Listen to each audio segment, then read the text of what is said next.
So this said, I'm Paul Bender from Greater Than Games. I'm the CEO. I've done a lot of the logistics and sales, and I've done all of the kind of stuff at the company since we started. So I'm Jody Wagner. I'm the warehouse manager at Greater Than Games. I've been with Greater Than Games for like 6 years or something now.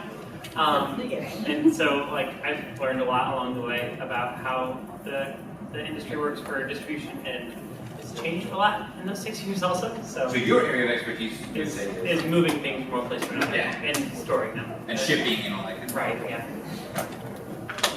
My name is Alex Schmidt, and I am an account manager at Greater Than Games. Specifically, I work with other publishers that we help with the entire warehousing and selling and distribution process. So I do a lot of talking to new publishers, and helping them to learn how the industry, how the logistics system works, but then also interfacing with our warehouse and Jody so that she can actually make stuff move. Yeah.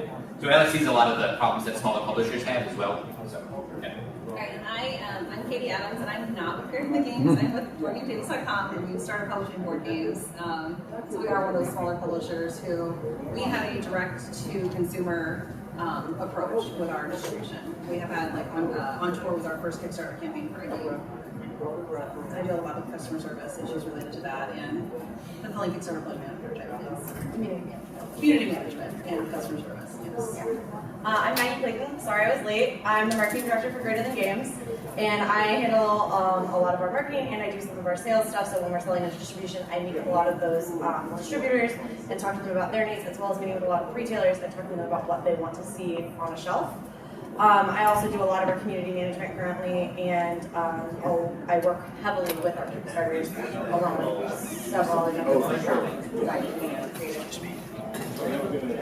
So to give you that quick overview that I said I would before you open it up to Q&A. So in the tabletop, especially hobby side of the board game industry, just for those of you who do not know, how the industry typically functions is that there are companies like ours that are publishers. And so what we do is we will sign games, we'll develop games, we'll work on getting those physical products made. So if you run a Kickstarter and then made a thing and sent it to some backers, congratulations, you're a publisher, right?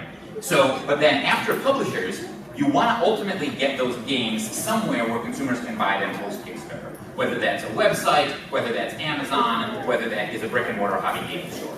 And selling something from a website is its own kind of issue, but it's a little bit more straightforward. That's directly from you, direct to consumer, obviously. But for all of the rest of those sales, there's one or more companies in the way.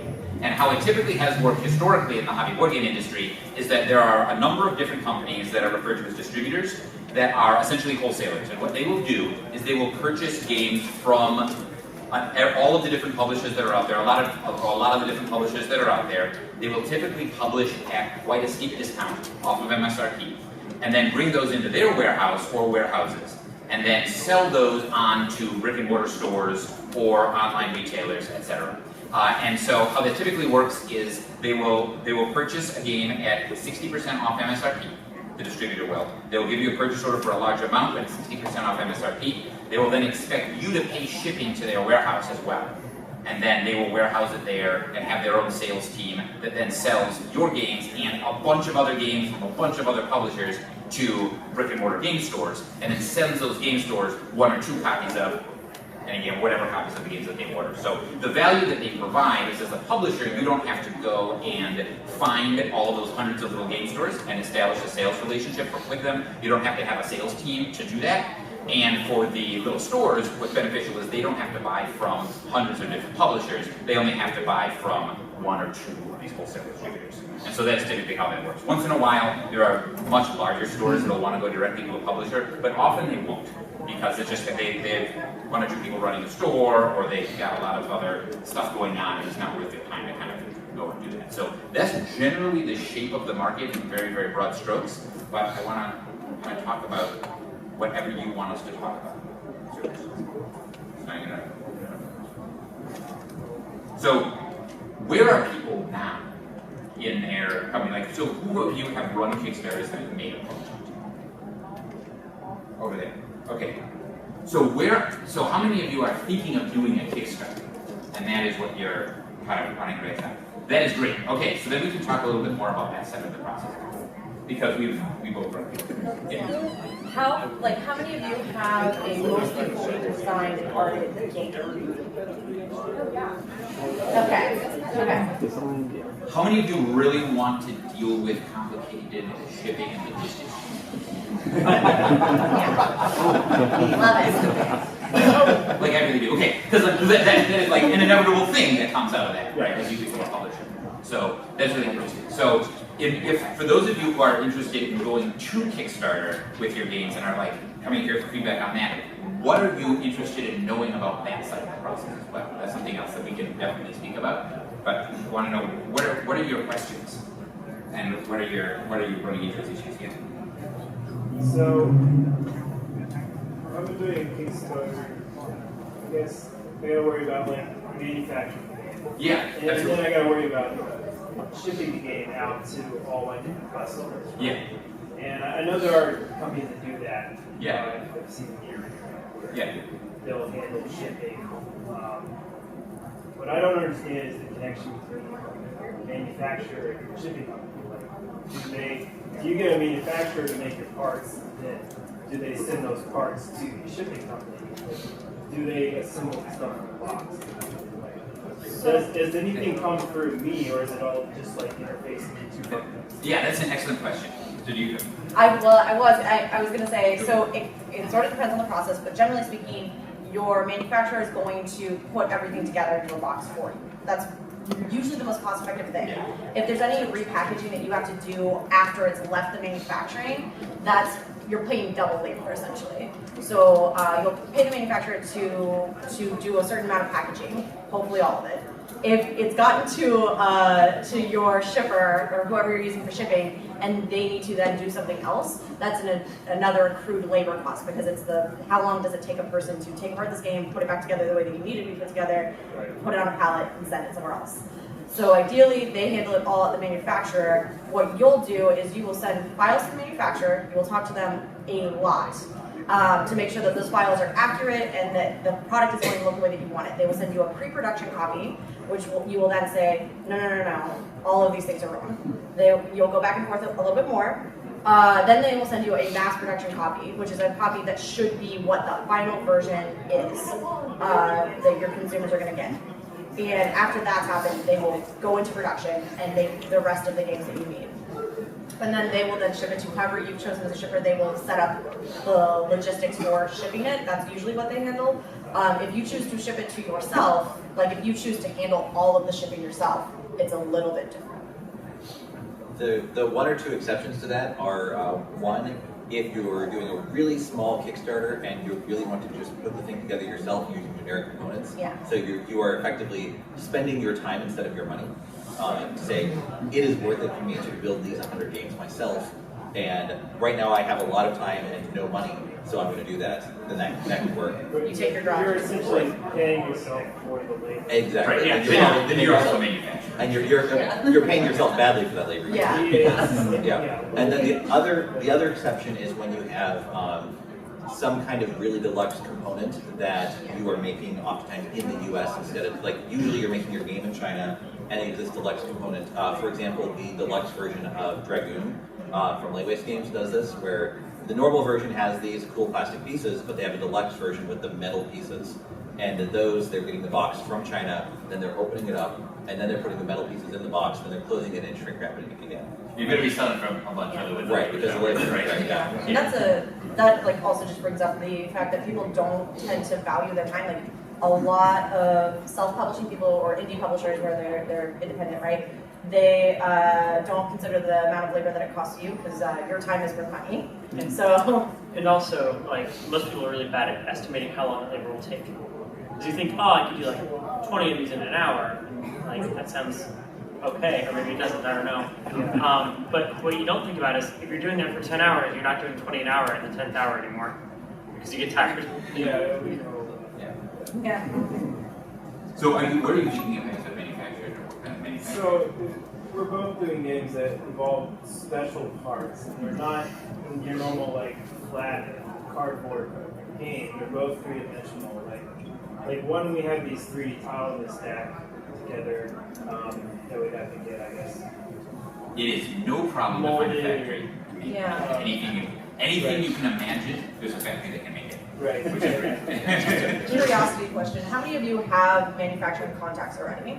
Like have met with manufacturers and know the manufacturing? Okay, it's pretty easy to find them, but just There are a few here. There are- yeah. Like Panda Game Manufacturing is fantastic. Longpack Games is here. They're great.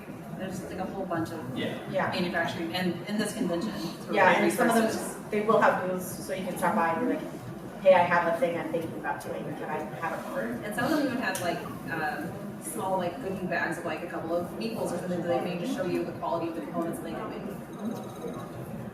Sorry. I've got a two-part question, if you don't mind. The first part is on the manufacturing side. We're in the midst of negotiating with our manufacturer, and the contract has become somewhat predatory because they would like the right of first refusal for all future editions of our Don't game. sign that. Yeah, don't do that. Well, that's my first question. Yeah, that's not normal. Good job. My second question is, they're making suggestions on the manufacturing process, which I'm sure would economize and streamline the manufacturing, but the game mechanics are not there on the summer. Where do you draw the line on that? And I'm pretty clear where I would draw the line, but we could draw the line so far towards I want it my way that manufacturers will waive themselves off. So it's a bit of a two-part question on, like, this is, we're right in the midst of this, so. So I have opinions, and Paul looked at me and like knew that I had opinions. So I would say if your game is, if the mechanics of your game is suffering because of what they're suggesting, don't do that. That is, I would say that's an overstep. They should be offering you alternatives that are equal in comparison. So let's say you're like, I really want these sculpted minis and they're gonna require tooling and all of these special things. And they're like, oh, well, what if we did like this more generic type, the thing that we can do, and that might be fine. That might not make your game suffer. That is not a mechanic of your game that's going to suffer. That might make the theming suffer, and that might not fit with what you want. That's an okay suggestion. When they're trying to tell you, oh, you should change how your boards work and all, like, or something like that, that's overstepping on their part. In my opinion. Yeah, I would say like if your game requires like a rundown, and they're telling you this should be a track, and now a mechanic has changed. That's I think time where you need to they're finding other manufacturers who can I was kind of already who there. can actually Yeah. who can actually make the game that you want to make, not make the game that they want to make for you. Yeah, I'm already there, but I'm quite curious of the visceral reaction you had to my first point. Yeah. No, that's They No. put it in the contract, quite surprisingly. Yeah, that's astonishing. We took it as an omen that they liked our stuff, but I don't know. It could be an omen that they think it will sell well enough that they should have rights to it, but that is not an appropriate thing, I would say. Yeah, I would So, describe that as predatory. Yeah. Yeah, so. No, it is worth noting though, sometimes their lawyer will just add this thing into the contract because they're like, this is the best thing for us. Yeah. And so the human that you're dealing with may not be even intending to be that predatory. It's just their lawyer was like, well, let's do this thing as well, and they're not really paying I attention. don't believe that. But that depends on the situation. And Just to clarify that quick, so the stipulation they were asking is that the future prints that they would. So you can go to them for, yeah. So they had a minimum quantity first order, they liked our game, I'm guessing, sending some positive energy that way. So they've reduced the minimum first order quantity for us, which is great. But they put a stipulation that they wanted first right of first refusal on publishing version 2 and 3 when it's available. yeah. And they didn't even disguise it as expansion packs. They said, we want your business, we're cutting a little break up front, but your future two editions. Yeah. It's your right of refusal, not theirs. Yeah. Well, that's kind of where I'm going. Is this a game that you're self-publishing or is it a publisher? Yeah, we just decided that we're too lazy to do it all ourselves, but Yeah. a better set of people in the room can help us. Yeah. Yeah, Paul, can you just speak to, like, at what point you should be reaching out to a distributor? Because not everyone's making a Gloomhaven where every distributor is coming to you. Yeah, looking that's, for it. that's a really good question. So that's a huge challenge right now. So a lot of distributors in the last 5 years have started cutting down severely the number of new publishers that they're willing to sign, to the point where there's a number of distributors who are like, yep, we haven't taken on any new vendors since last October, and we might not for a while. And that's just because of the glut of games that are out there that are big. And so that's tricky. So I would reach out to, so if you're in that situation where you're new and you're a new publisher, like a new indie publisher just publishing a brand new thing, I would say 2 things. First, reach out to distributors early. I'm saying more than 2 things. The first one is reach out to distributors, yes, and then there's more too. Reach out to distributors early. Because if you get good feedback from them and they get excited about it early, that will help, right? And you'll get a sense then about how big of a print run to make, how likely are they to say yes. And very likely in that case you might get just one or two that say yes and everyone else says no. But then if it's successful for those one or two, then other people might jump on and say yes. So that's the first thing. The second thing is that it is worthwhile also probably to go talk to companies that do consolidation and things like that, where they will take on a bunch of other publishers and then sell that whole bundle into distribution because they're an existing customer. And there's a number of different companies out there that do that all kind of provide that kind of service. So that's worthwhile. The third thing though is that it's like push marketing type stuff, which maybe I'm going to talk to more. But basically, if you get stores asking them for it enough, they'll buy it from you for sure. So talking to stores then. Yeah, and to just follow that up, really, like, if you get consumers talking about it enough and tell your consumers, you know, whoever's interacting with you on Facebook, whoever's talking to you on social media, tell them, go to your local game store and tell them you want this game. If enough people are going to that game store and asking for this game, they will then, it creates a kind of a flow there where they ask for it, then they ask for it, and now you get a really good idea of what's going on. Yeah.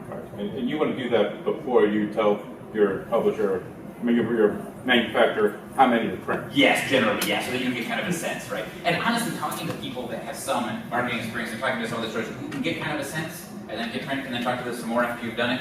Yeah. So, yeah, but it's sort of a hard if you get that sense. Yeah. I would recommend like researching distribution companies, like finding out who's out there. That's really straightforward. Yeah, that's Yeah. pretty simple. So we have a list on our website. We have a list on our website. If you can pretty much Google it and you'll figure out, you'll get a pretty good idea of who's a board game distributor. Any of us after the show, we can, like anyone who will probably here's a list, like it's 20 companies. Yeah.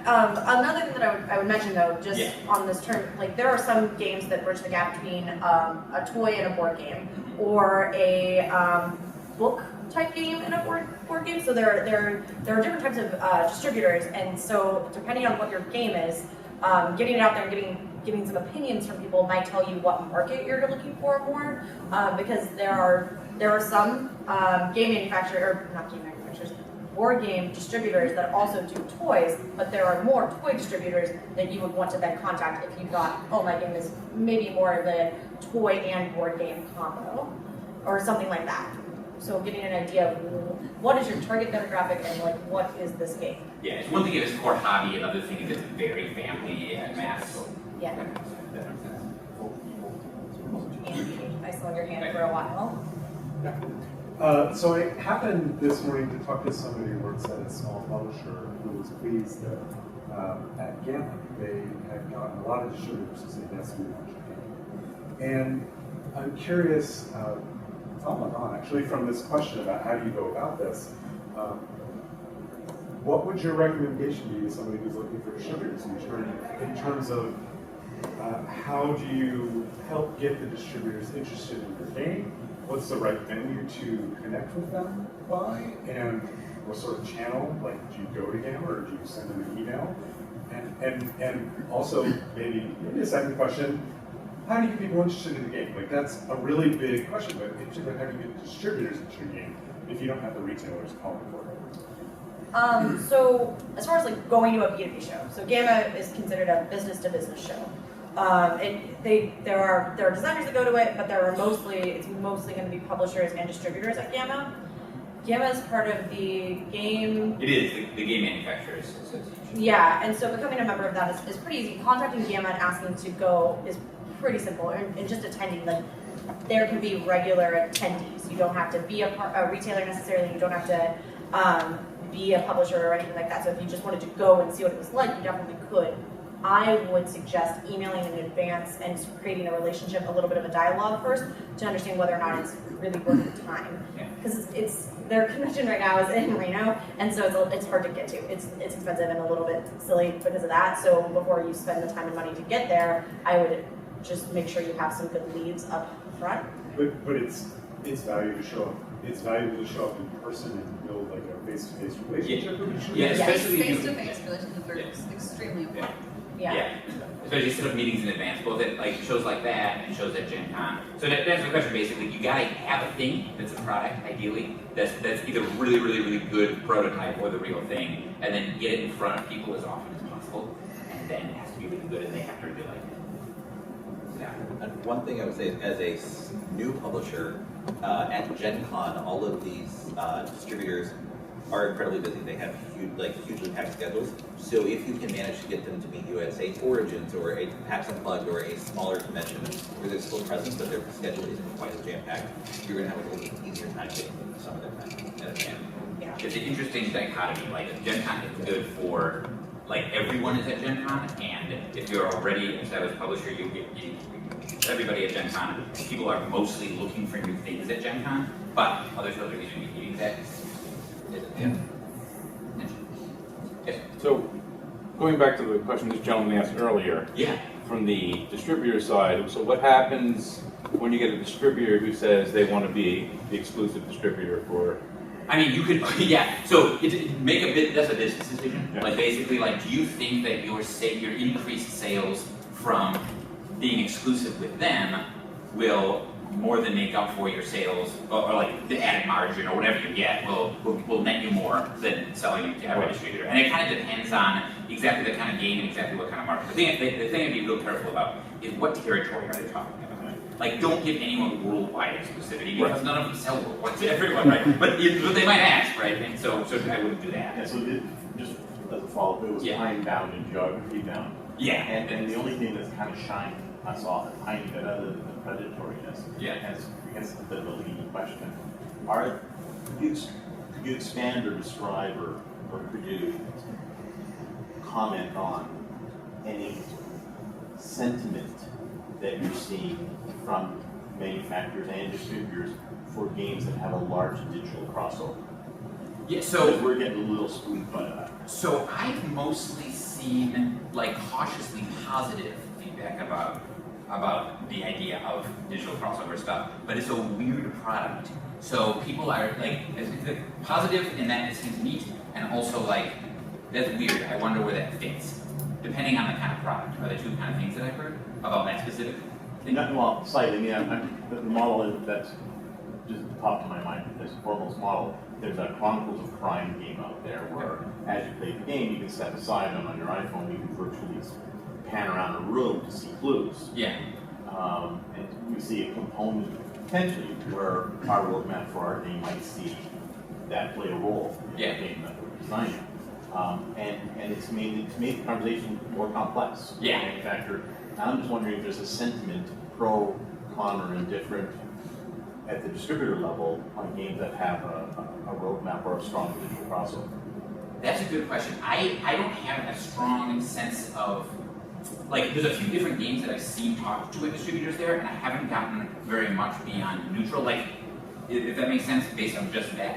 Yeah, I would say based on just digital, like, it really depends on, like, is the core mechanic and the core theme going to translate well into distribution sales? That's what they care about more than does the digital app do well. You know what I mean? That's a part that they won't super be concerned with, because the core basis of your game, like if the core basis of your game is only relying on the app, which wouldn't make any sense, then I could see it being the situation. But what they're going to look at is like, what's the physical product look like?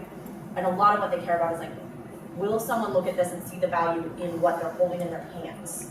Because the app is free, and the app is useful and great and things like that, but like they're gonna look at on a shelf, when I pick up this game, does this game feel like what it should feel like? Does that make sense? So if you have a $30 game, does this feel like a $30 game? If you have a $40 game, does this feel like are you making that impact on the consumer, that they're getting their money's worth based on what they're seeing in front of them?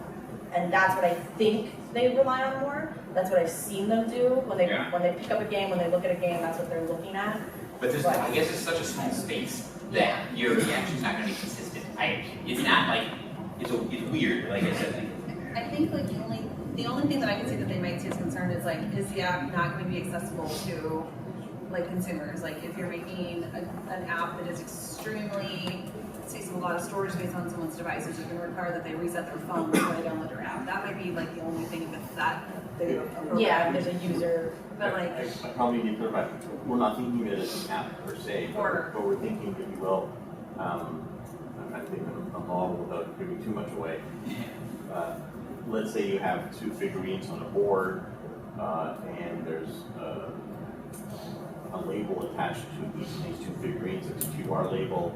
You could scan both of them, and you would see the animated battle take out and play itself out on your iPhone. So it brings up a video, essentially. It's a video, but it's a dynamic video depending on what QR codes are on the board playing and what role they're playing.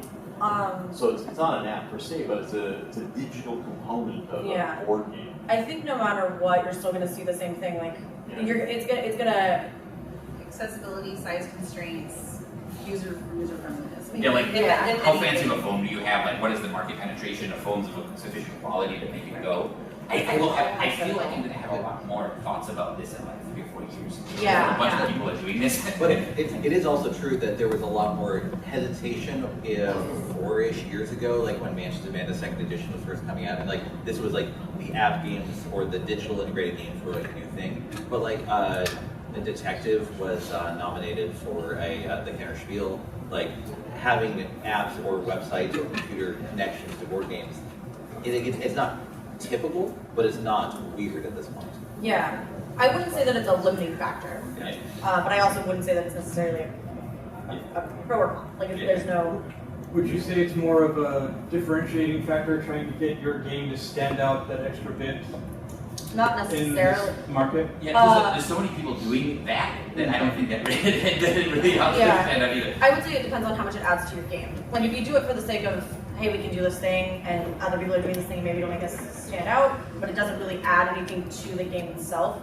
From a consumer standpoint, I don't think that would be a, oh wow, factor. So you're saying that like anything else, if it's a component that doesn't add value to your game, you shouldn't do it. Yes, exactly. Because it's going to take more time from you, and that's time that could have been spent somewhere else. Yeah. Although sometimes adding an app like to a game as like a stretch goal on a Kickstarter is something that can be done. I mean, like we're currently for On Tour, one of the stretch goals was doing the app, and we've been working back and forth with the developer for several months, and it's in alpha testing now with like flipping the cards for the cities and to help make it a little more portable to play actually on the road. But it's a lot of work, and our Kickstarter backers know the game is completely playable without this app, but it's a little bonus that because it was so popular, eventually it's coming out. But So you targeted it more as kind of an upgrade. it was just an add-on that's like a free perk that you get when it's done, and that's mostly just because the designer of the game has a background in creating apps, like worked Armin making apps before he started designing board games and starting a company. So yeah. The other thing to add to that would be that like it thematically makes sense with the game. and it thematically makes sense with this game, and without it, the game is you don't need the app to play the game, which is why we have it here for sale. So you guys feel like, yes. Is there anything you shouldn't have set up before the Kickstarter? Right? Is there anything you should wait until whether you know the Kickstarter succeeds or not? Right, so it depends on your budget. It depends on what your finances look like. So ideally, like in the very ideal world, make literally everything except you're ready to press go and say yes to the factory before you launch a Kickstarter. That's often not realistic because there's expenses like art and other things that you don't have the money for until the Kickstarter succeeds. So kind of, that's sort of a sliding scale. Like get as much as you can done. All of the like design, mechanics and everything should ideally be done. And then, vertical slice through the game in terms of things that cost you.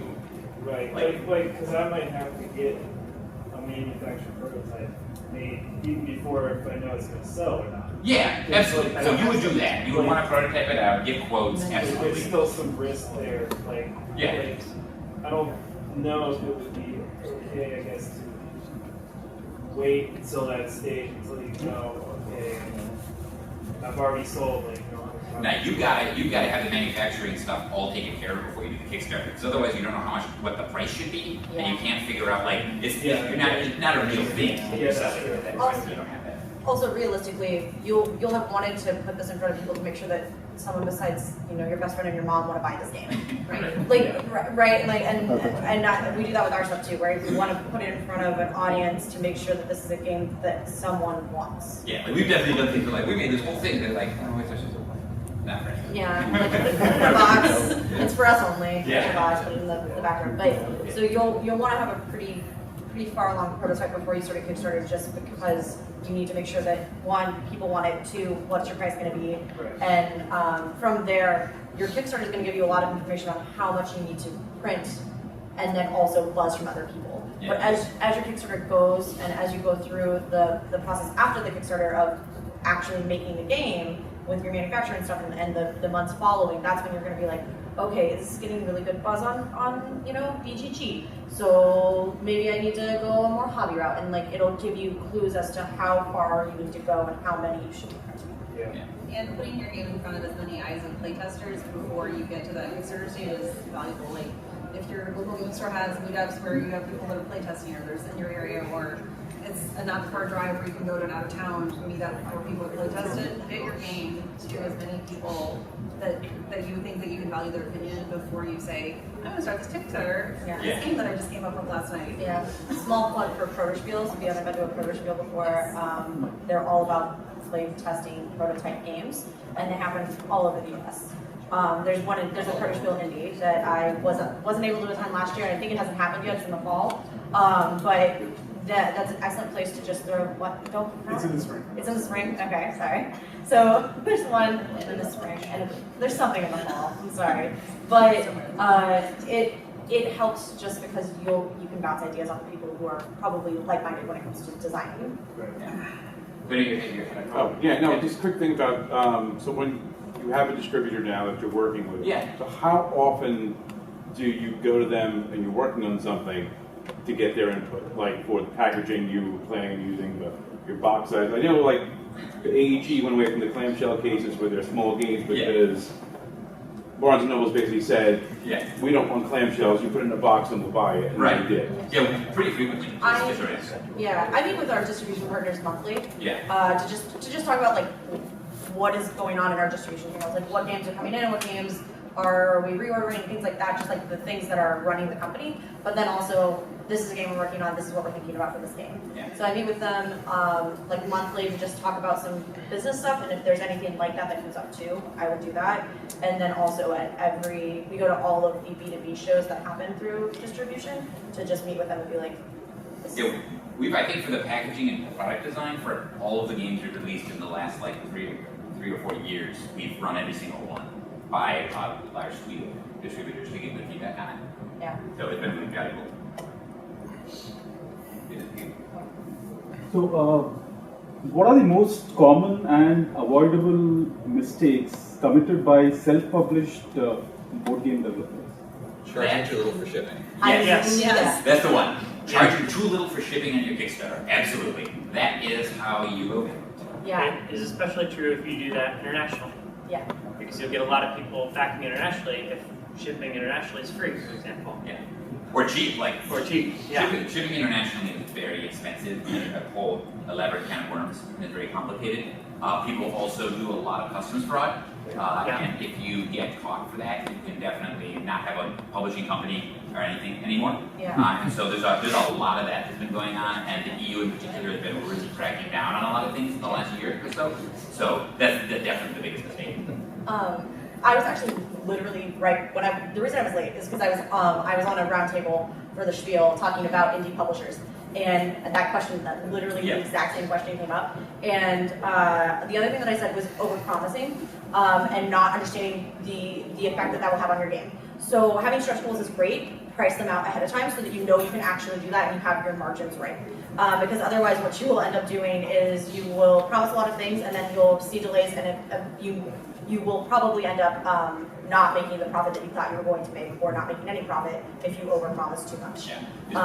It's real easy to raise a lot of money, but then have promised to spend more than that amount of money making the thing. Yeah. So just because people are hyped, don't make that a thing that you're changing your stretch goals because of that. Price it out ahead of time, stick to your plan, and price out unrealistic things if you really think it's going to be super successful. Price out unrealistic things that you don't think you're ever going to want to do. And then when the time comes that you're so successful that you want to do it, you can do it because you know. Yeah. Like Marvel statues of the characters in your game, if you maybe will offer that as a $1 million stretch goal, price it out in advance. Just make sure 1 million is the right type stretch goal for it. And I would also say, like, with your manufacturer, talk about different quantities. If your Kickstarter is way more successful than you ever dreamed, like, just make sure that if we need to increase the minimum order from 2,000 copies to 10,000 copies, that it's not going to affect the timeline and affect your delivery. Yeah. Because they're going to make all those components at once, usually, and if they have to, like, start over from scratch because they've only planned ahead this much, it's going to take much longer, your backers might be upset. So have all your timelines in place, and honestly, put the timeline for delivery as that furthest date with your highest dream, and then if you deliver early, everyone is super happy, and not be your backers constantly. Yeah. And that's things change. That also goes into like community building and making sure that like, Under promise, over deliver. under promise, over deliver. Yeah. So do any of the distributors deal with international, or are they typically tied to a country or region? So then what do you do for trying to get distributors in Europe, for example? Yeah, so actually that's very straightforward. Good question. So there's distributors are typically tied to a given region, but they will buy from any region that makes a good game, and they definitely all buy from the US. So, for example, there's a number of hobby distributors that are all just in the United States. There's a number of other ones that are just in Canada. There's a number of ones that are in either various countries in continental Europe, or Scandinavia, or the United Kingdom, or East Asia, or South Africa, or Australia, or New Zealand. And all of those companies will buy games from North American publishers, and in fact, they just want you typically to ship the game to a warehouse in the US, because all of those companies have a US-based freight forwarder. So the nice thing as a publisher is to get your game internationally if they want it. All you got to be able to do is deal with domestic US shipping. Anecdotally, most of us here be in New York or New Jersey. Yes. So. The other thing that's true is, like, I found out very recently, one of our smaller distributors sells most of his product to another distributor in France. Yeah. So the French distributor decides not to go through us directly for whatever reason, and they go through this guy, and that's how our games get into France. So you might want to ask about those interrelationships, but your games will get out worldwide one way or another. I was just in part of the Kickstarter campaign done in Poland. Yeah. And they were shipping worldwide to different regions. But because of the port facilities in New York and New Jersey backed up, yeah, it delayed things 3 months. Oh yeah. And they had to go to Canada, and of course everybody in the US didn't off with that. So plan for the weird stuff like that. Yes. Anticipate ports being backed up, honestly. Or shutting health customs and waiting for them to pay off. To Yeah. stuff out. I can only think of a few times when things haven't been delayed coming in to the West Coast for us. Yeah. Most of them are like delayed by a few days to a week, but sometimes it's a lot longer. Yeah, Jody and I are actually on a panel on Sunday where we just talk about freight, shipping, logistics, and everything like that. So we will go into all sorts of depth there if you want to know more about that. Kind of a question about the manufacturing. You had mentioned earlier a couple of them, and long box, right? Long pack. Long pack. Those are really up for manufactured in China. Yes. So I guess 2 questions would be: are there other suggestions that you have for like manufacturers that you've had? Yeah, there's a number of them, and I should be happy to send you info on them. Yeah. I just specifically mentioned those 2 because, like, I know both of those are here. They have booths. They have booths here. All of our games that we've made are published with Panda, like printed with Panda. So so I guess kind of going back to just familiarity. Okay. So going back to something you mentioned about like the distributors having to ship things to somewhere in New Jersey or whatever. Like, would that still apply if you're manufacturing it in China? Like if you had a distributor in somewhere else in the world? Yeah, good question. So usually, if a distributor that's not in the US, not in North America, wants a decent quantity of games, you can usually arrange to ship to a forwarder not in the US, but in China. So you can ship it from the factory to their forwarder in China, that'll then take it to Europe or Australia or wherever it's going. Yeah, but you do need to know fairly well in advance, because it will be packed separately, all this, the little minute things, but you can definitely talk to when you talk to your manufacturer, be like, hey, I'm an engineer, what do I do? Realistically, given sufficient busy work, you can accomplish it. I was going to say, realistically, they probably won't know that they want it a significant amount of it until you already have it. Unless it's for like a reprint of a very Right. Yeah. Now, so how does the structure change if you're using the consolidation company? Yeah. So you're selling to them, I'm guessing lower than 40% MSRP, Yes. and they're going to 40%. There's a ton of different ways that consolidation companies work. Yeah. So either you sell to a single consolidation company at a lower percent, like 65% of MSRP or something, and then they own the inventory and then they sell it to whomever. Or you floor it with a consolidator, so you still own the inventory and it just sits there. You either store it or not, whatever. And then when they sell it, they get some percent of it, or there's many different ways to structure it, right? And then send you the money out. Yeah. How safe is that kind of method? Because I know of instances where distributors have gone out of business because the manufacturer yanked the product from them, or there was some weird stuff like that. So if you've got a deal with someone set up, Yeah. and maybe they got it, and you're shipping this product, or they want money, give you product, and I won't, Yeah, you talk about on the manufacturing side? both sides, all the way through, all the way through the product. I mean, yeah, you can always have issues. Like if you any like reputable consolidator in general, like see how stable they are, how long they've been around, that kind of thing, and make sure that they're going to be in good shape. And that problem I haven't heard about quite as much. On the manufacturing side, again, like really like talk to other people that have used a company, especially if you're new to it, and make sure that they have a good reputation with doing that. So The old TSR, I deal with welded books. yeah. And that hose. Yeah, exactly. So that's a problem. And like actually the thing that you're talking about there, that's the most common actually, and that is really hard to hedge against. Big whole like mass market or mass specialty stores like Walden Books or Barnes & Noble or Target, really bad. Like they have a massive amount of power in that relationship. So they definitely are going to make you, if you want to get your stuff into Target, you're going to have to give them this amount of price support and this amount of refundability, and it's real risky. And if it might not be worth the risk. You know. Right. Exactly. Especially because you're dealing with the supply chain, so you need to Target once tells you they want 500,000 copies of your game. You're like, okay, that's going to take 9 months for me to make it in China, get it shipped over here, get it to you, and you do that, and maybe 9 months later they don't want it anymore. Yeah, I wouldn't sign any sort of like, I will get you this game by this date guarantee unless I add 3 months to the minimum date, the maximum date of manufacturer, so I would have. Yeah. The other thing that's risky about some things when it comes to like selling into to mass like that is also this. Yeah, is that if it doesn't sell well within the first several months, like they'll give you a time frame that it needs to sell well in, and if it doesn't sell well, then they will discount it, and it'll be in a contract that you work out with them.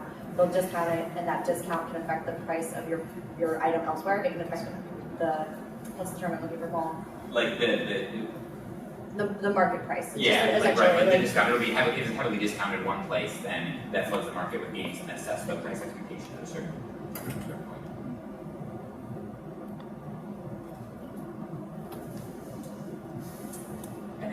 Yeah.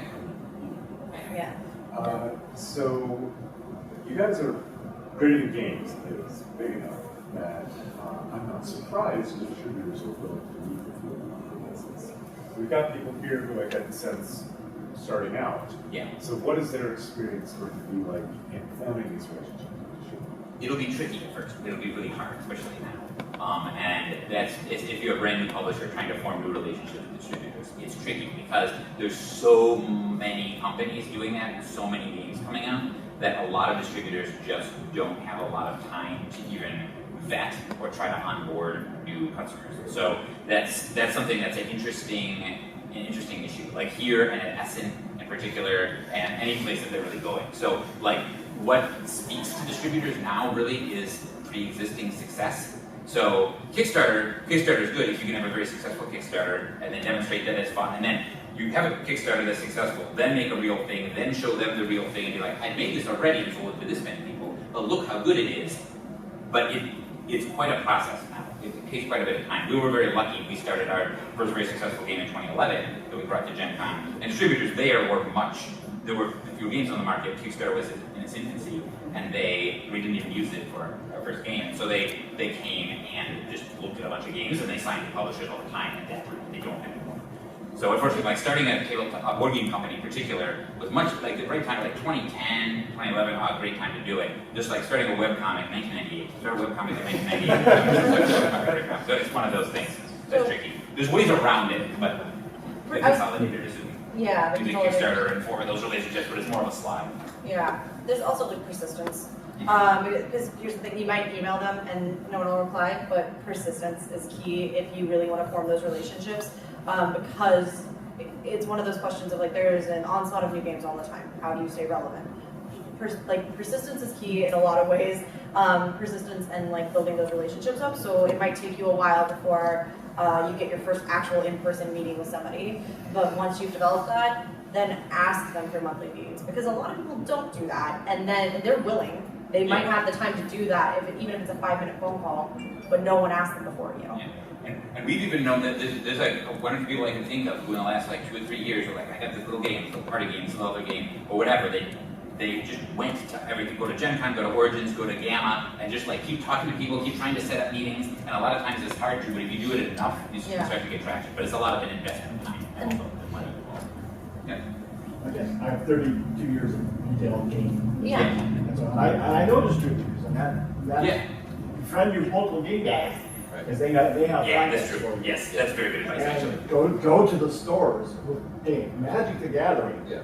It's created in Seattle, but the guy was in Portland. Yeah. And he came to our store in 1980 or 93 Yeah.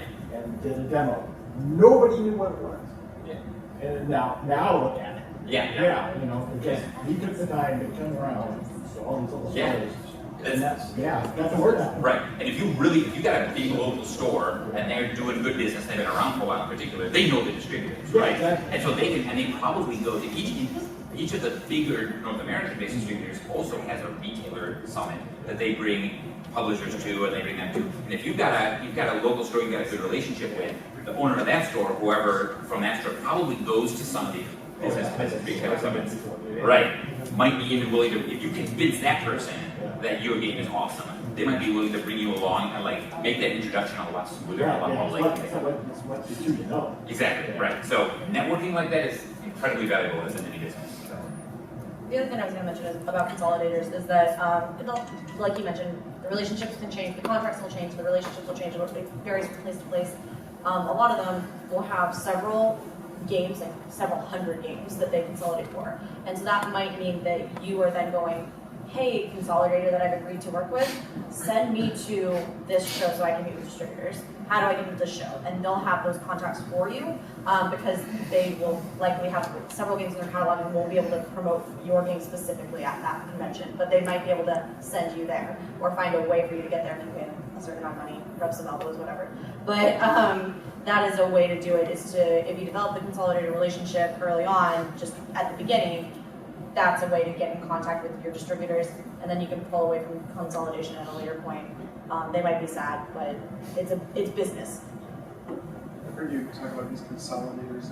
Can you explain that? Yeah. Do you care if I? Yeah, go. Okay. So one consolidator that I can think of really easily is PSI. So they will sell into distribution.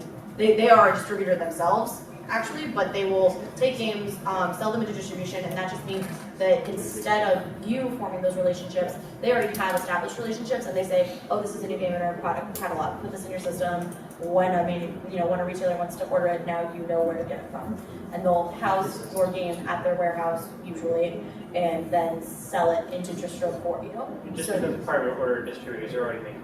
Yeah. Stores are already making. Yes. Does that make sense? Is that kind of? Yeah. So here, there are a few benefits and a few, so you are not building that direct relationship with the distributor when you do it, but the benefit number one is someone else is doing that work for you. If you don't want to do that networking and logistics work, or you can't, someone else is doing that for you. And the next thing is shipping. So you are paying to ship your games to distributors when they buy it.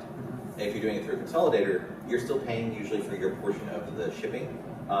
But if you have half of a pallet of a 20 pallet order, like the 20 pallets might cost some money to ship, but your half of a pallet is a smaller percentage of that. So essentially, like some small batch of reviews get bundled with some. Exactly. And then the other thing is that they're talking to the distributor, and it's way easier for the distributor to be like, oh, I have this catalog of 50 games, I want some of each of these, and that's just all one invoice that they're sending, as opposed to being like, I'm making a unique invoice for this brand new game. That's real key. Yeah. Plus, what they have to do, they have to do. Exactly. Right. When it gives them a chance to try out something they don't know Yeah, about, exactly. things like It's no that. risk to them. Right. Yeah. Yeah, we actually do this for other publishers Yeah, as well. We're trying really hard not to be a commercial, but we do it for other publishers also. So we're pretty familiar with how that business works. And Yeah. there's a number of them. Yeah. Just to follow up on that. So does the consolidator buy your game at a lower price then, or do they still pitch it to the distributor to do that? Yeah, that's what they usually do. So it depends. It depends on exactly how the relationship works. Sometimes the consolidator will just buy a bunch of games and then own them, and then sell those games to a distributor, right? But that's actually atypical. Usually, you still own the games, and it's just sitting there. You don't have a warehouse. I have a warehouse. It's sitting there, right? So that's how it works. And then the consolidator will then sell a list of, have a whole catalog that is quite large and includes your games. And then they will sell those to distributors at the same discount or whatever. And then the consolidator makes money is wildly different business models. So the consolidator either takes a fixed percentage of that sale cost, so like take a piece of that margin, or they'll charge you for different, like they get some, they cover their costs. But they negotiate, or will try and negotiate with the distributor to like, hey, here's our list of games. We want them all. We're going to sell them all to you at this. Yes. Yeah. Yeah, exactly. So it's really almost across the board, almost universally. Like was industry standard, we should say. What's industry standard is that a distributor will go to a publisher, whether it's a publisher or a consolidator or whoever, and pay them 60% off of MSRP, so 40% of the MSRP. That's industry standard across the board. And there's some variation within a few percentage points up and down there, but that's about what you're looking at. So. Yeah, and to just add this in, like Paul said, we do this, and we don't want to sound like a commercial, but we do this. We do consolidation for other companies. So when I have my monthly calls with those distributors, I also am talking about the games in my catalog, in the separate catalog of people that we consolidate for. So I'm saying, oh, this is coming back into stock. Oh, you know, this is a new game that we just acquired. It did really well on Kickstarter, and these are like the percentages that we saw from Kickstarter and things like that. That's what we're talking about. And it depends. Like, I would always recommend when you're looking at a consolidator, look at how many titles they already have in their catalog and how diverse it is and things like that to make sure you're not going to get buried beneath a bunch of other people. But that would just be like my typical advice as a human, not working for this company and not working in consolidation already. Make sure that you're not going to get buried beneath a whole bucket load of other games. Talk to the other guys. Oh yeah. Yeah, see how people feel about their relationship. I'll tell you. Yeah. It's a real thing. Anyone that's working with them. them, right, that's really good. Yeah. So what percentage do you expect to make on the MSRP, like the creator of the game? I'm not As a publisher? sure I understand. Like if I'm selling my game off to Consolidator, they're taking a cut. Yeah. Blah, blah, like how much percentage-wise do you think I'll make per game? Oh, that varies. So like if you're a publisher and you're selling to a distributor, right, you make 40% of the MSRP in gross revenue for that game. Selling to it through a consolidator will probably make it mean that you get something like 35% of it instead of 40%. Very, very roughly. Like depending on all sorts of nuances. That's something that I guess shoot for is somewhere in that range though, and it's kind of right. Yeah. And all your per copy cost comes off of that 35%, not off of the MSRP. Correct, exactly. So then exactly, you pay to make it. So then your margin is the difference between your cost of making it, and getting it shipped to you, etc. And then the margin, your profit is the whatever is the. All the way in the Yeah. Can you speak to like selling through Amazon or trying to just go directly to customers? Yeah, that way? absolutely. So Katie can speak. Yeah, That's what my company does right now. Yeah. So we had 6 Kickstarter campaigns for different products, 2 tables, a game bag, and 3 board games. And we sell our board games directly to consumers from our website. We also now sell to retailers directly at kind of like we're doing distribution on our own, where they get that significant discount to buy it in their store. But most of our sales of our games are directly from our website. People click on a Facebook ad that's like targeted marketing, or they see it at a convention, but they're buying it directly from us. And it's we brought on a guy that has experience at doing marketing that way, and has helped to get the website redesigned so it's user friendly, accessible. People know how to buy something. and also ads to make sure that they know how to get to it. Each method of distribution has pluses and minuses. Yeah. You gotta really balance them out, because the anger part of your marketing, if I'm doing it wrong. Yeah. And the question was about Amazon. Oh, Yeah. mine's directly, Well, mine's no, directly with too. both, so- Yeah. so Yeah, that- that's how you can do it yourself. You find someone that knows how to market it to people, and you take over, figure out the discounts and the margins and everything. And it's kind of time consuming, definitely. And you're doing your shipping. And we like all of our games, well, shipping in the US. We have international, we have fulfillment centers that we work with to ship, but US games, they are in our warehouse in a cave in Kansas, and we put out labels and box them and pack them, and USPS picks them up a couple times a week. Yeah. So for Amazon, there's a bunch of different ways to do it. My preference is, and what we wind up doing, is we're actually working through a distributor that sells to Amazon. So the advantage of that, so the disadvantage of that is that they get basically the same kind of discount as any other hobby distributor would get, right? So they get a check of margin, whereas if you go directly to Amazon, you can get better margin. But going directly to Amazon, There's a lot more work involved. yes. So like one of the things that we've done, we've shipped things to Amazon for other people, is you have to label every carton of games, like I think on more than one side, with the correct barcode. And if you have more than one product, you have to make sure that the right barcode is on the right product, because that's how they handle it. And then on top of that, you have to label if you're sending pallets worth of games, you have to label every pallet or every outer carton you put on top of, put all your games in. And then if you don't sell it, the same kind of thing happens at like Target, where if you don't sell enough of your game, they ship it back to you at your cost. Is the thing that happens. And if you get to the point where what you want to do is to sell stuff to Amazon, have it be on Amazon, it's Amazon Prime, and it's coming from Amazon, which is great. That's like one of the best things in terms of getting consumers to click on your stuff and make sure you're getting the buy box. Going directly to Amazon is kind of a fraud. It can totally work for people. People build an entire business off of this, but it can also be kind of fraught. And one of the reasons for that is because Amazon, it's hard to establish a relationship with a buyer at Amazon because there's so much churn. And because if you're a small publisher, they're not going to care at all, right?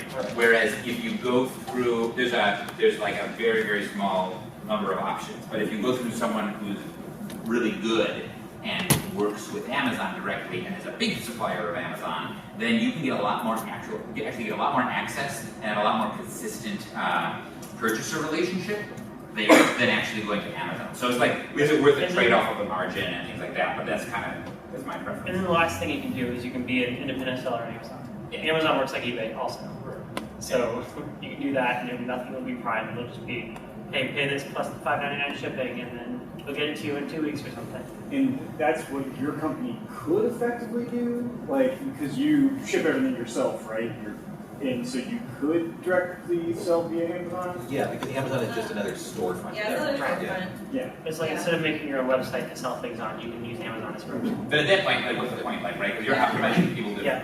Yeah, I mean, and with our website, like, we're kind of like a weird game publishing company because games aren't our primary focus. Like we sell tables. Accessories to the games. No, she sells We board make games. tables and we have started publishing games. Yeah. So like we already had an established website selling our other product, and we just added on this subset of selling games. So people are yeah, it's like a weird, it's a weird, unique experience that I've been on a fun ride the last 4 years of working for. Yeah. But you'll see that with a couple other publishers that are often doing a premium product that they feel like the MSRP will have to be too high if they're selling at a discount to distributors. So like Chip Theory Games does this, where they have like these ridiculously like deluxe-ified versions of games, but their game's already over $100. If they had to sell it at a discount, it'd be like a $200 game or something like that. And that's just like not market viable, so they decided to go through their own website instead. I have two questions. Firstly, you made a few comments about the supply side. Could you give some insights on the demand side, where the growth is coming from? Since there's so much of supply, where exactly are there new territories coming up, or is the established base increasing? And the second part is unrelated, but could you comment about print on demand as possible solution to this distribution and logistics challenge and Yeah. stocking? Yeah, absolutely. So two things. I got quick opinions about both of those. The first one is about this the demand side. So in my anecdotal observational experience being in the industry and watching how it's grown, most the consumer base is still growing. It's definitely growing. And for me, definitely what it seems like is happening, and let me know if any of you have other opinions about this, is that you mostly get people first get into more straightforward games, whether it's like a party game or something, or a family game, or even then they'll come up to like Catan or one of the really like easier or Euro games, and so you're constantly expanding each ring. So the ring of people that have played the simpler kind of games is bigger, bigger, bigger, and then within that, but constrained by that, gets the group of people that have played the next level of complexity of game, and it keeps spreading out like that. And I think that's why you're seeing right now such a sales explosion of Dungeons and Dragons and some tabletop role-playing stuff, is because that can be quite complex to get into. But now the ring of people that have heard of it and that have played like very complicated board games has grown so big that now getting people into not only Dungeons and Dragons but other like even more kind of challenging to get into tabletop RPGs is starting to become more possible than it ever has been in the past. So that's kind of what I see the demand doing. Yeah, I agree. I would also just say that there are certain aspects, like Dungeons and Dragons is now more mainstream. Yeah. Right? There's Stranger Things, Yeah. which I don't know if I'm allowed to say, and a thing, but like they use it all the time, right? That's something that kids are seeing at a younger age, where before I didn't learn about Dungeons. Well, that's not fair. I knew about it for a long time, but my little brother, for example, who doesn't play board games, didn't hear about Dungeons and Dragons until Stranger Things, right? He didn't see it until he watched that show. So it's becoming more mainstream, and that changes the market base too. Big Bang Theory, or play a game. Yeah. Sales just put through the roof. Exactly. Yeah. And your second question. Can I ask a related question to this? You mentioned about correlation between 98.com era and 2010-11 with the board games. Yeah. Would you characterize us as the industry as being in the midst of a bubble? Oh yeah, absolutely. Yeah. Like that's something, but it comes and goes, right? Like you had like right when Magic the Gathering came out in the early '90s, there was a big bubble of the collectible card game stuff, and then it kind of goes up and down all the time. Yeah, but it would definitely like happen here. Yeah. For sure. Yeah, but then for print on demand, we recently, like my company Greater Than Games recently bought a much smaller publisher that had been around for a very long time called GBAS Games.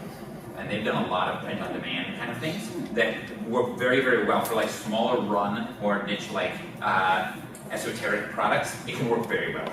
So it's hard to scale. So if you have the kind of game that like maybe you would get into a bunch of stores and a bunch of people would want a bunch of volume of it, you can't really do it with that. But it works very well for like small run esoteric products.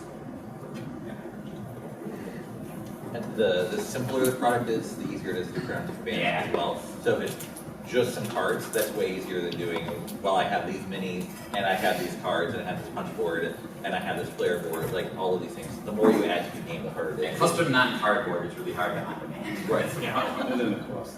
Yeah.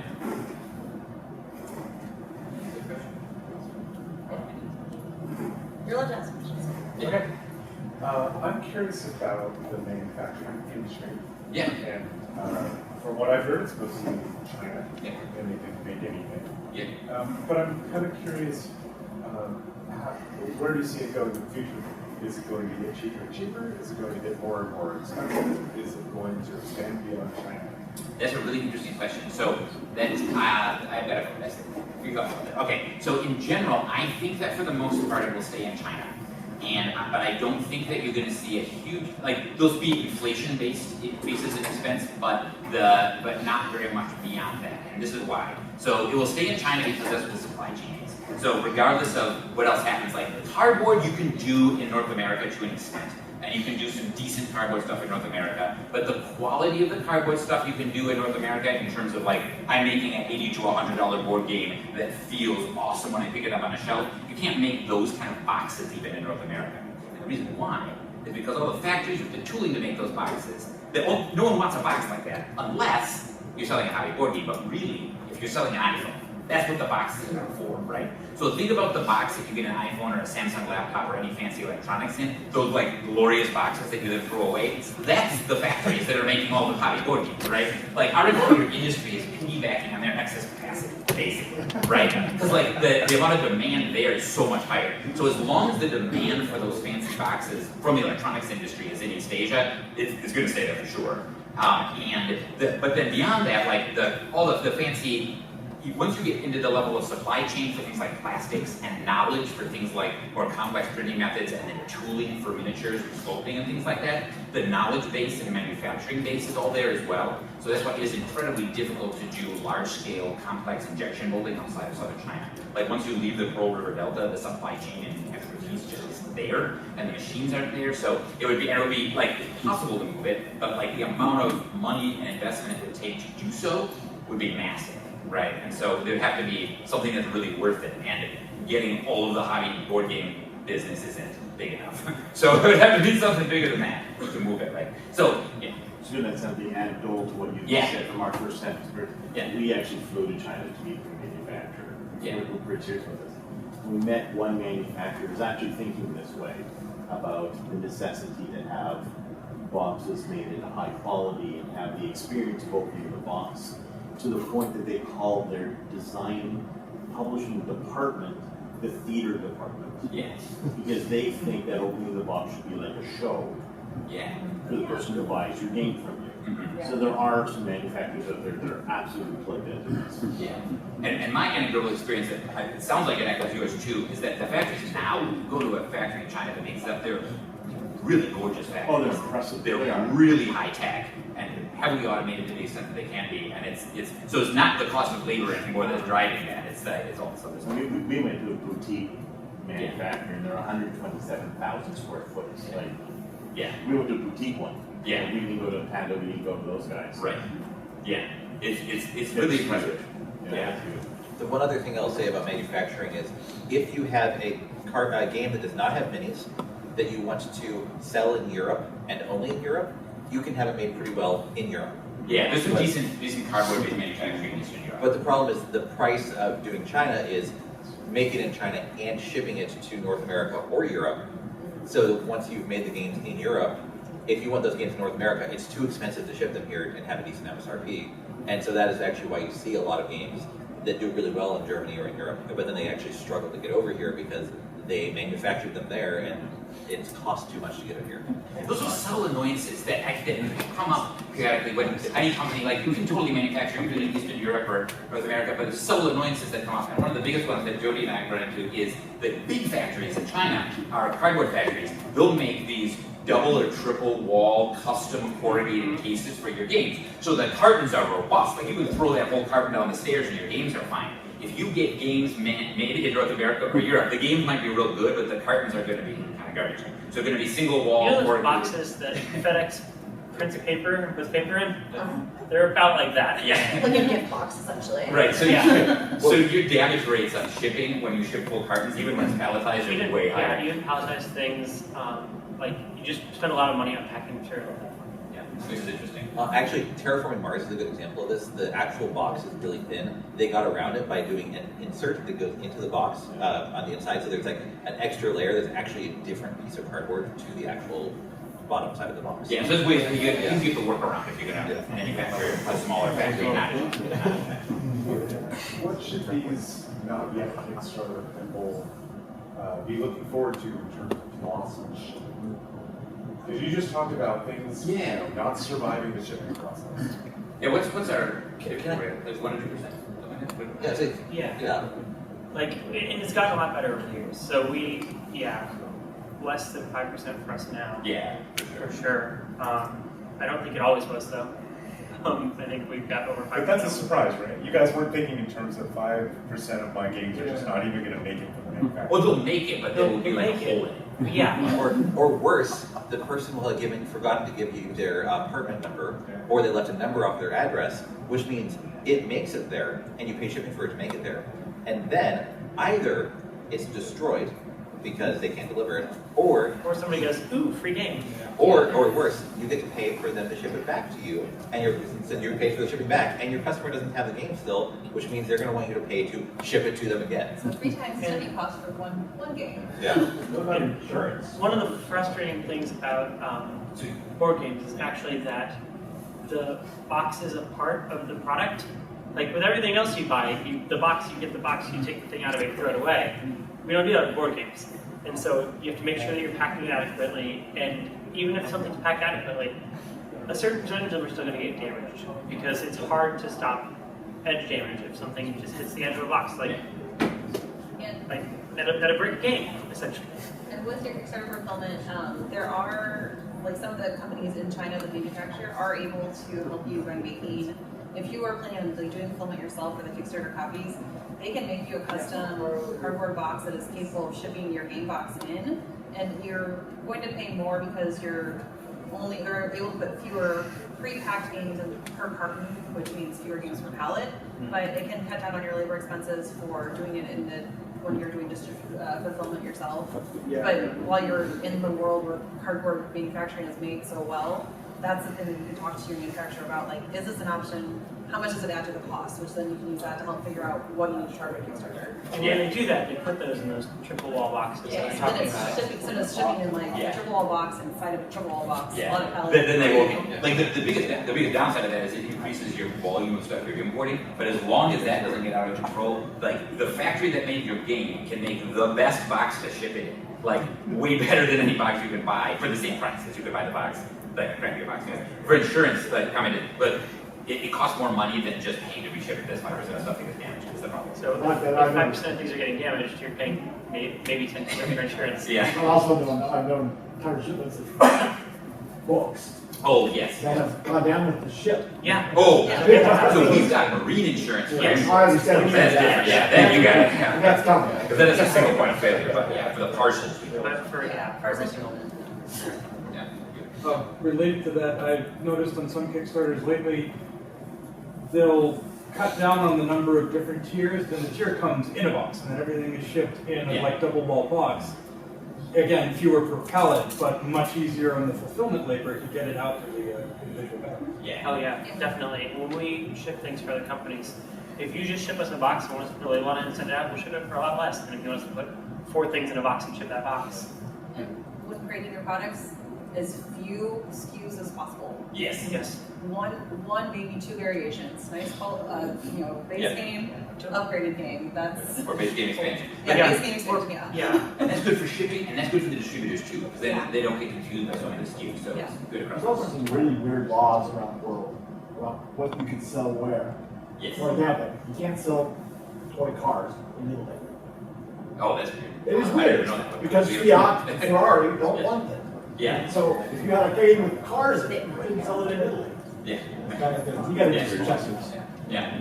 So generally speaking, from your experience, where do you set kind of the cutoff for doing your own fulfillment and using a fulfillment company in terms of a per unit, in terms of number of units? So we're weird. Yeah. Because we do 100% of our own fulfillment in the U.S. always.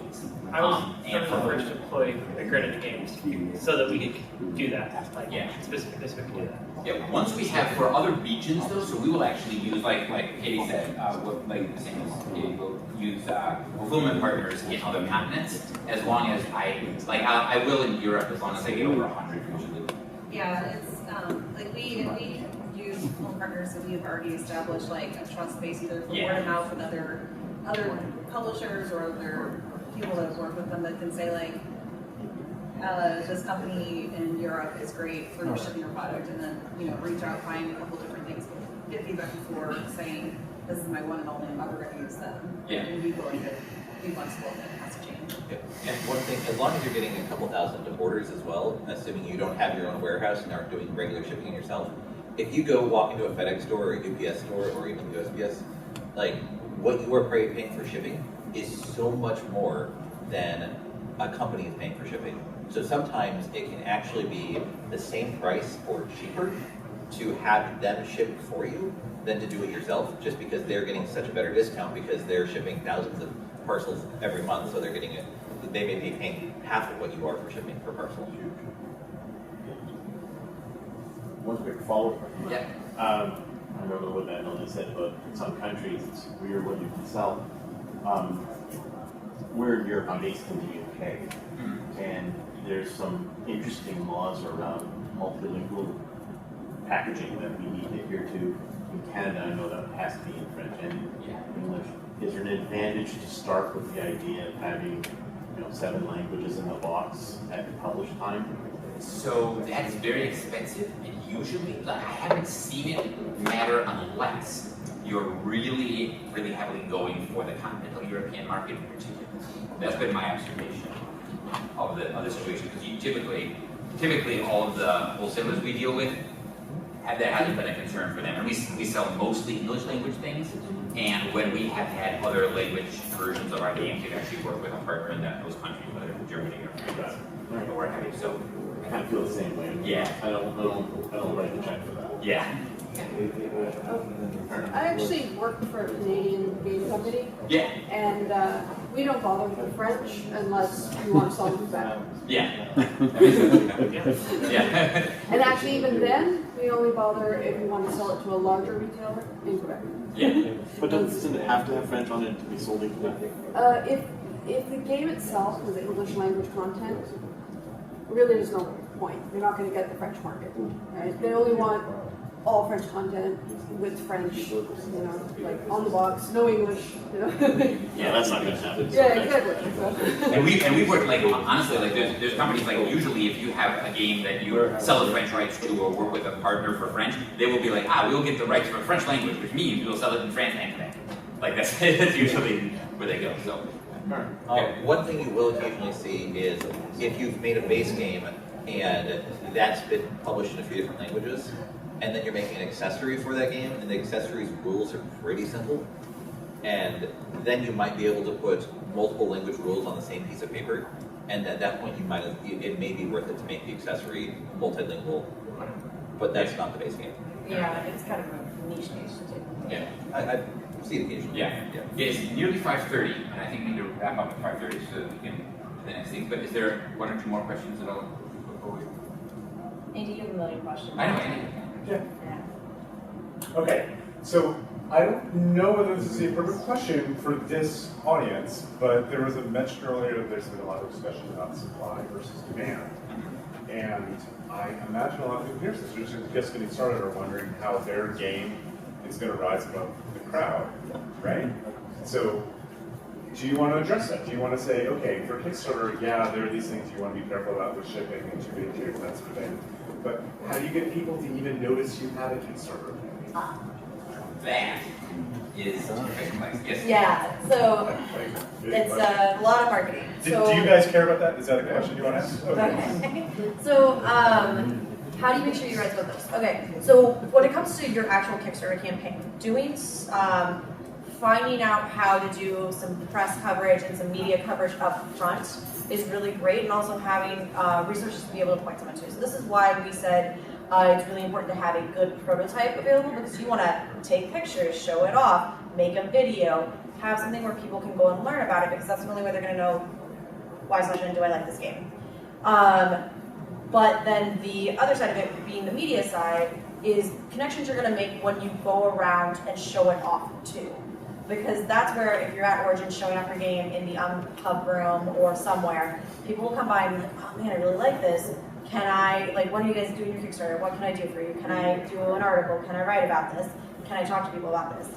And so developing some press relationships and making sure that you have coverage in some of the mainstream board game areas is really important to draw crowds over to that, but also maybe developing a community as you go, which is going to happen naturally, right? If you're going around to events and showing off your game, you're going to start having people that want to know, where can I get this game? Make social media sense. Make your Facebook pages, make your Twitter page, make your Instagram page. Those are the three main ones that I would do. And then obviously Reddit is pretty big in the nerd industry, and things like that. Those other things that aren't aren't what mass market people would do, but you know, like your friends hang out on that website, you should have something there, right? So doing those types of things to get a community built around your game before you even go to launch is really important. But you also don't want to give yourself, you don't want to be in the works for a year. People will get tired of you. You know, like 6 months out, start building up everything, start getting it out there, and then go into the launch. You can also pay for advertisements on certain sites, like BGG will let you pay for advertisements. The package that I would buy is different than the package that you should buy, because I work for an established game publisher. So you should talk to them directly and be like, hey, I see that I can pay for advertising.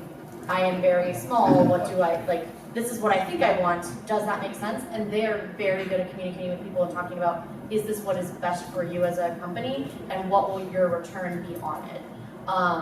When you say they, I do mean board game, but anyone that you're working with should be good at that, because they're taking your money from you. So if they aren't, then you don't want to work with them.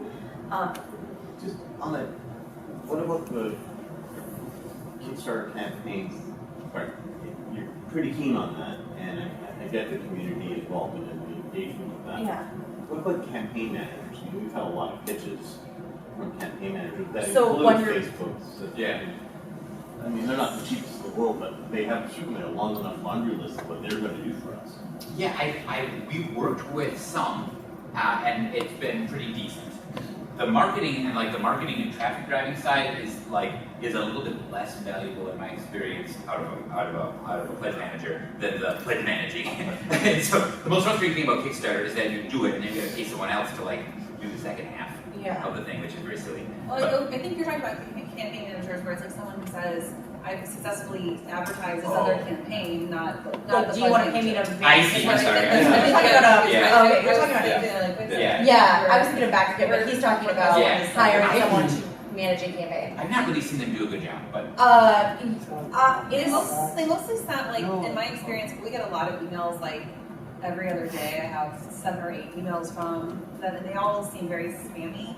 We've not ever worked with them. What? They seem very. I get those emails. Dear Sir Ormandion, please let us help you advertise your Kickstarter campaign. For a Kickstarter project that the campaign has ended 6 months ago. Yeah. So high warehouse. What I would say is like you have to find if you want to go that route. What I would say is you have to look at your resources and say, do I have the money to go that route? Because that means essentially you're paying a contractor to do marketing for you.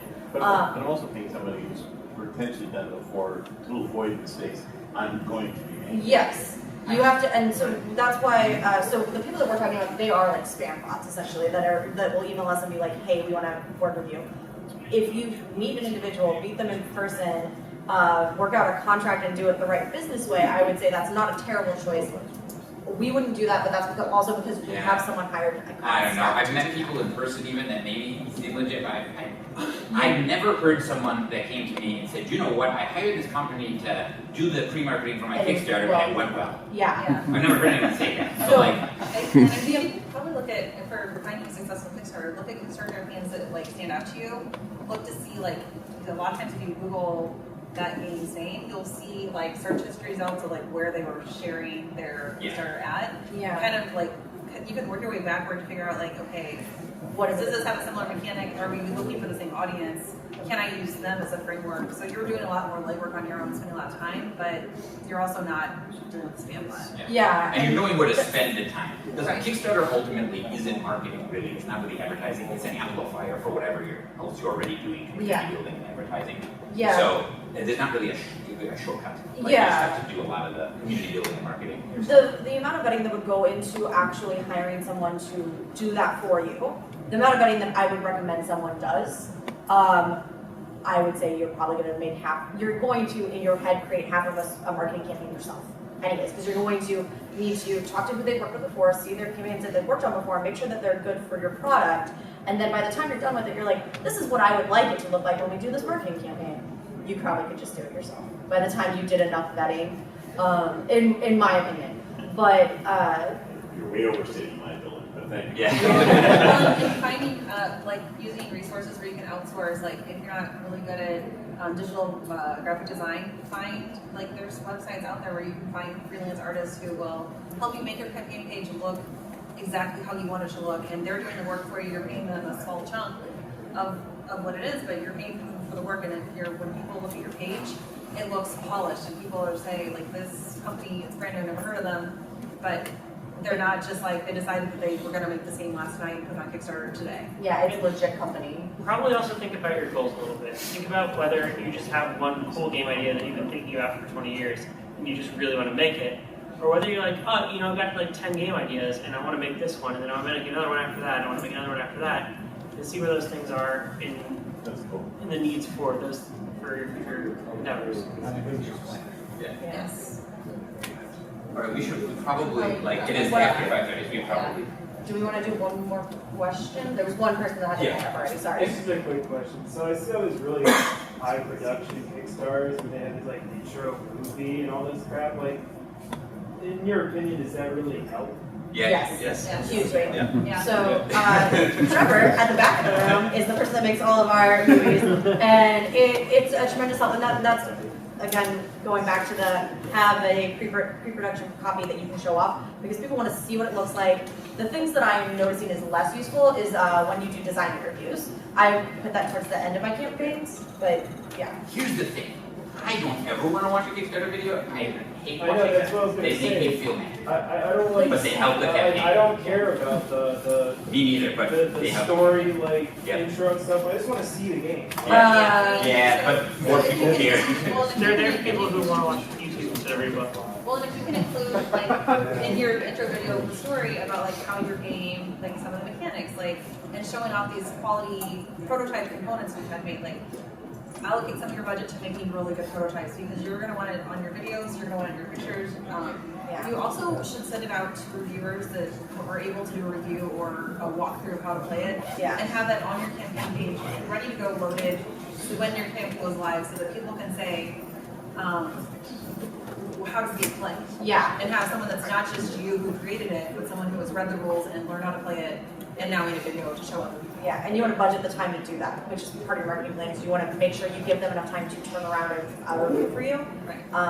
And having copies for that reviewer to have that is not just like printed paper that you did yourself, but an actually like nice quality is Making a heavy thematic game, you want to have a video that talks about the theme of that game. But I would always have a video. And just one last point to that is, it's actually psychological to people. Because if Yeah. you do a high quality video in 30 seconds, they take you serious and like, oh, look at what they put in. I watch every video. I could care less about for myself, but I look at it and go, oh, they put effort into this 30 seconds here. I'm taking them seriously. Oh, there's definitely Kickstarters I would never back based on the video. Yeah. Like, Yeah. you can watch the video going, no, not for me. No, thank you. Well, thank you very much. Thank you very much.